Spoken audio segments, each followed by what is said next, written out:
each quarterback's strengths versus weaknesses, man. Give us a full breakdown right now. What you like, Austin Mack, Keelon Russell. Yeah, it was obviously definitely a little bit more limited for Keelon Russell just because I think he had 16 passes total is what it was.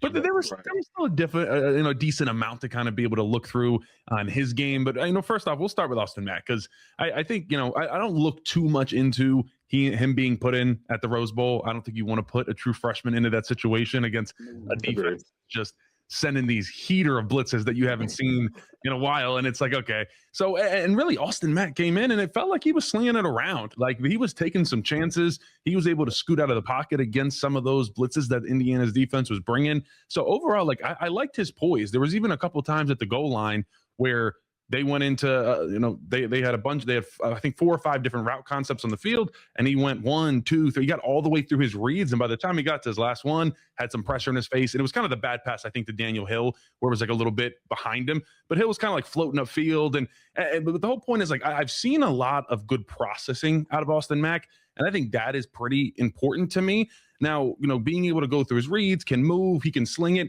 Sometimes I'd like to see a little bit more touch on some of those balls that he's throwing. But like overall, there's a lot to like. And I don't have like overall a ton of huge negatives against Austin Mack. I just look at this and I look at Keelon Russell's tape and it's like, oh my gosh, you can understand why this guy was a unanimous 5-star.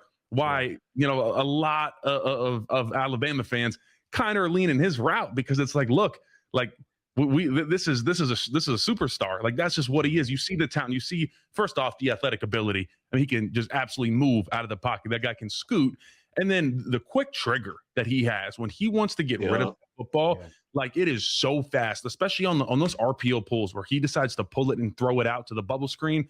It is like half a second by the time he decides to when it's out of his hand.